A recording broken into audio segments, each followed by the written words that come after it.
ভালো চিত্রনাট্য, বিখ্যাত অভিনেতা অভিনেত্রী ছাড়াও একটি ধারাবাহিকের সবচেয়ে বেশি প্রয়োজন টিআরপি।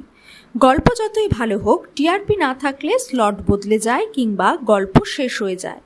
চ্যানেলগুলোও চেষ্টা করে প্রতিপক্ষকে টক্কর দিতে। জি বাংলার দুপুরের স্লটে বেশ কিছু ধারাবাহিক শুরু হয়েছিল, তার মধ্যে অমর সঙ্গী অন্যতম। নীল ভট্টাচার্য এবং শ্যামপ্রীর জুটিও দর্শকদের পছন্দ হয়েছিল, কিন্তু দুপুরবেলা সম্প্রচার হওয়ায় সেভাবে সিরিয়ালটি দর্শকদের নজরে আসেনি। তারপর নতুন চমক নিয়ে বিকেলবেলায় শুরু হয় অমর সঙ্গী, কিন্তু তাতেও টিআরপিতে তেমন কোনো প্রভাব পড়েনি। তাই এবার শেষ করে দেওয়া হচ্ছে। জানা যাচ্ছে আজকালের মধ্যেই হবে শেষ শুটিং। এপ্রিলের প্রথম সপ্তাহেই শেষবারের মতো সম্প্রচার হবে নীল শ্যামপ্রী অভিনীত অমর সঙ্গী। বিদায় নেবে শ্রীরাজ জুটি। একদিকে যেমন অমর সঙ্গীর বিদায় জি বাংলার দর্শকদের জন্য খারাপ খবর, তেমনই সুখবরও আছে। জি বাংলার বিখ্যাত নায়িকা এবার অভিনয়ের সুযোগ পেলেন বাংলাদেশের একটি নাটকে। ফুলকি ধারাবাহিক খ্যাত দিব্যানী অভিনয় করছেন বাংলাদেশের নাটকে।